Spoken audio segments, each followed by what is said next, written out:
What's up, everybody? I'm the Pittsburgh Cardboard Junkie, and my name's Brad. And I'm going to start doing this weekly thing every Sunday morning. My top 25 card finds of the week. So a lot of these cards, at times, are going to be cards I already had in my collection. I'm just kind of re-looking them up, looking for price changes and all that stuff. Just keeping on top of it. If you don't keep on top of your cards, you could end up selling a card for nothing that has a lot of value. I mean, you never know. So, because I don't know everything about basketball. I don't know everything about every baseball player because those are two sports I'm not. I like baseball, but it's kind of hard as a Pittsburgh Pirate fan to be really into baseball because we're in another one of our stretches where we're terrible. So I'm just going to try to do this as a weekly thing because I'm going to try to look up cards every week. So this week I looked up a box this size. That many cards. I only looked up cards twice this week. I was a little bit busy. I try to at least work on my cards a couple days a week. 2, maybe sometimes 3. Usually during football games and stuff like that, I just look up cards while I watch. But only twice I had an opportunity this week. I was up pretty late last night looking up cards because I wanted to finish that box, at least get that box done. Got a couple decent cards to show you this week. Nothing extraordinary. We'll start with a 1 of 1 that doesn't have a value, but it's basically a common. He's a common player, so it's not nothing special. It's an Evan Gaddis printing plate. I don't even put a tag on it, but I would say it's worth $15. Maybe that's what I would list it for. And if somebody would offer me 10, I'd probably take 10. I don't know. It doesn't matter. The card don't really make a difference to me. So we're starting at $15 an hour. There's a little more than 25 because there's so many cards that were 15. And that's goes to show you I didn't have a great week of looking up cards because if I'm in the 15s, that means these are the $15 cards right now. This one here is a rookie card. It's a 3 players. I don't know who the driving force in this card is because I don't know who any of those guys are. I probably should learn all this stuff, but, never really been that into the vintage stuff. The next card is a short print card, and it's a Topps Heritage Edward Encarnacion. It's a short print, high numbered card. I love the Topps Heritage, so they kind of stick to that, how the old cards were. The next card right here is our first autograph card. It's a Joe Panic autograph card. Not a rookie or anything. It's numbered to 50. It's the black version. Right there. I don't even know if he plays for the Giants anymore. Like I said, I haven't been paying attention to baseball too much. We got a vintage card. This is also a $15 card. A Sam Mcdowell. It's pretty damaged. Not in good shape.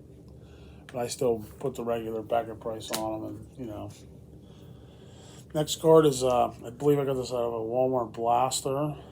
It's a Cliff Lee Cy Young Award card. $15 card. And next we have another vintage card. We've got I would say Bobby Valentine is the driving force of this card. Oh man, the glare is terrible.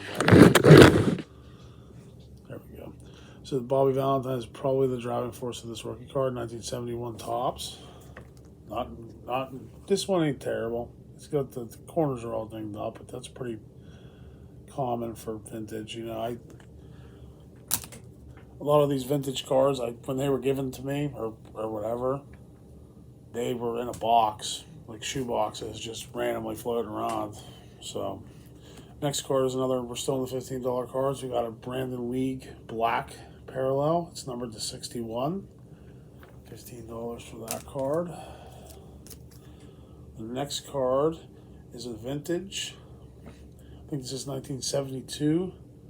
Orlando Sapedia. Like I said, that's another $15 card. Next, we have, I was expecting this to be worth more than it is. First jersey card of the day. We have a Freddie Freeman Topps Getting a Mini jersey card. And then next I have 1, 2, 3, 4, 5 of this card. This card went up in value from the last time I looked it up. I had a $6 sticker on all these, and I looked it up, and it's the Chipper Jones Topps rookie card. Like I said, I have a bunch of them. So, I don't know. Maybe these might be worth looking at and seeing which one's in the best shape. Maybe send it out to try to get it graded, see if I can get a 10. You never know. He's a Hall of Famer, so it's worth to get graded, I would say. The next is another short print variation type card. It's in 2010 Dizzy Dean. I think the variation was the Chris Carpenter was the other card. It was the same card number, but this is the short print of that. Next is this is an action variation of a Addison Russell rookie card. The regular card's only worth like $6. This one's worth 15. Still on $15 cards. Like I said, there was a lot of $15 cards this week. Next is another vintage card, a Harry Bright, Chicago Cubs. Corners are pretty dinged up in this card. No major creases though. Next we have a Julian Javier card. It's 1965. It's a little, of course, the corners are dinged up. Probably another shoebox card. All right, now we're moving into the $20 cards, and we're going to start off with a vintage card. And we have here is a 1981 Nolan Ryan.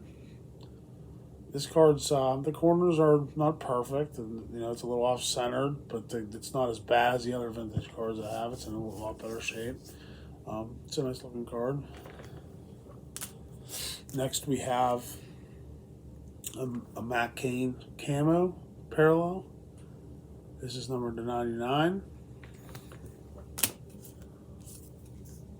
After that we have the Pittsburgh Pirate batting champion. This is after he was gone though. A Freddie Freeman black parallel. This is numbered to 61. That's the second black parallel of today.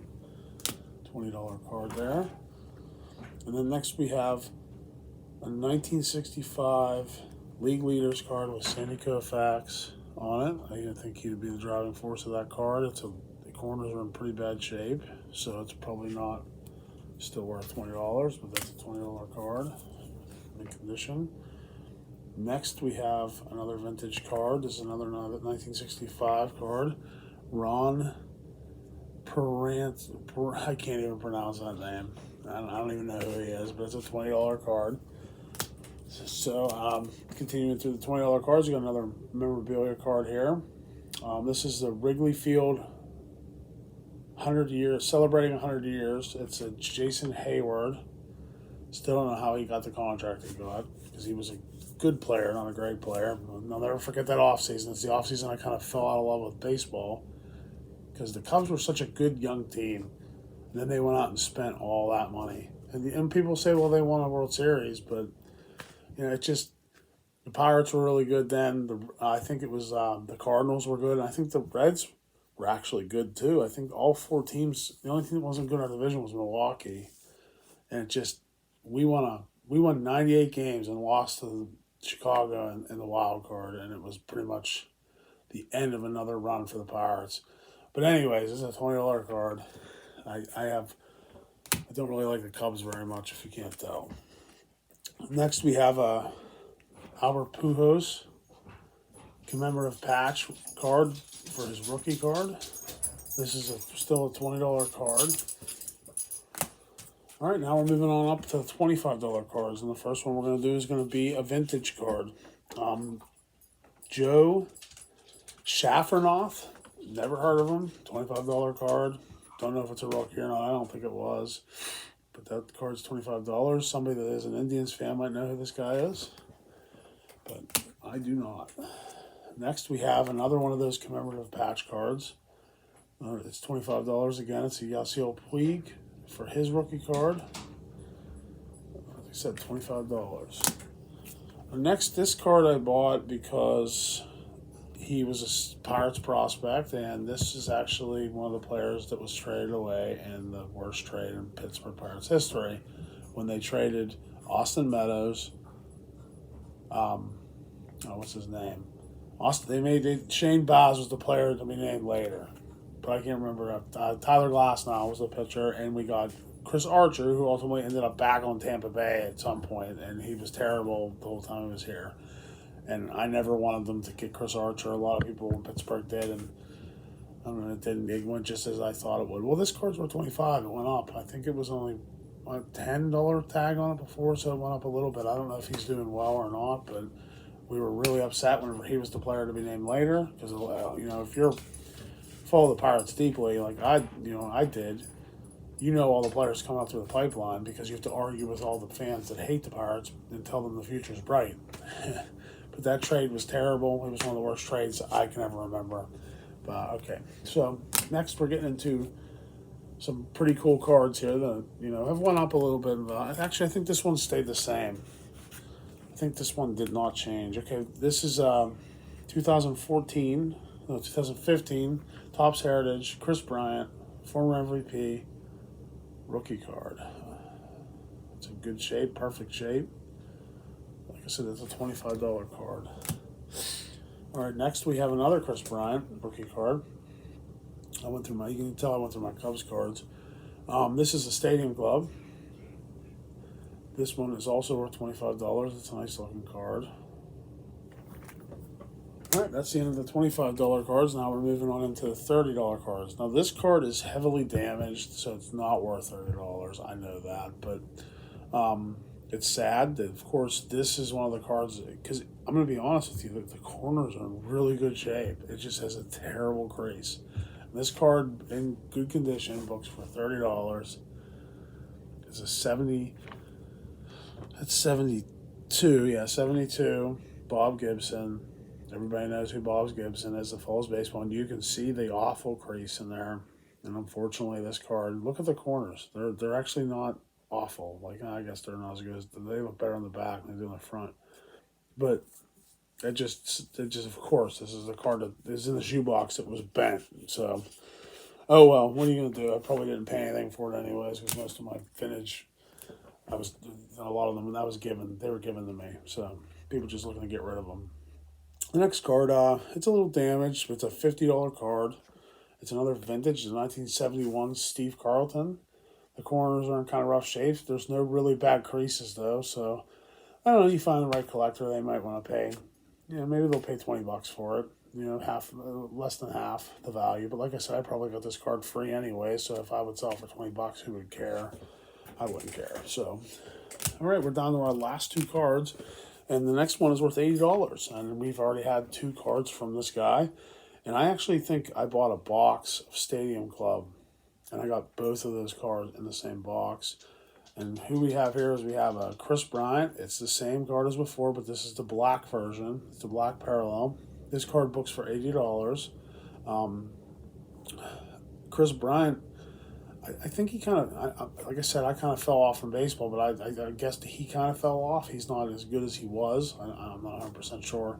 When I was watching baseball a lot, he was on. I drafted him as a rookie, and he was on my fantasy keeper team. So, I kind of was following him for a while, but like I said, I kind of fell off on baseball. So, $80 though, that's pretty. It's a nice looking card too. All right, well, down to our last card. This is the final one. This card has a little bit of damage. It's not terrible, no bad creases. We got one smashed corner, pretty bad. The other corners are far from perfect, but this is a $120 card in mint condition. Of course, this card is not in mint condition, so it's not really worth that. But I have a Robin Yacht rookie card. I think I got this in a collection that was given to me. Just going through them, and I found it, like I said, in shoebox probably, so that's probably why they're in the condition they are. But it's not terrible. You see that one bottom corner there is really bad. The rest of the corners aren't awful. The back is in decent shape. I mean, there's no like stains or anything back there. So it's not the I don't know what something like this would grade. I probably wouldn't even send it to get graded, but that's my top card for the week. So not a super great week. I didn't find anything that I already didn't have in a top loader. I think I actually had a card leave a top loader. and I had a lot of the cards I looked up were under $10, and then I have a whole stack of cards that were like $10, $12 that didn't make the cut of the 25 limit. But nothing super great this week. But that's cards. You're not going to have great weeks. I haven't bought any cards because my last video I bought that vintage set of Daytona hats, and I used a lot of my card money to buy that. So that could have been money I could have used for cards, but I chose to buy the hats instead because I feel like I can make a profit on the hats. So far, I've listed all the hats yesterday. I was busy doing that. And I have one watcher on one hat so far. No, I'm sorry, two of the hats have watchers. So I put them a little high, hoping somebody would offer. Or, like I said, I'll lower my prices as time goes by. I'm not trying to, make a killing. Maybe I am trying to make a killing, but I list everything once I list it. I whatever the eBay suggestion is. If it's high, I just do the eBay suggestion. So, anyways, well that's the end of my cards for this week. I look forward to seeing you next week to show you what I found. Hopefully, I can buy a couple of boxes or blasters or something this week, and we can break them open maybe on over the weekend. But if you like the video, please like it. If you like my content and like to see what I got going on here in Pittsburgh, please subscribe. I appreciate it. Have a great rest of your day. God bless you. See you next time.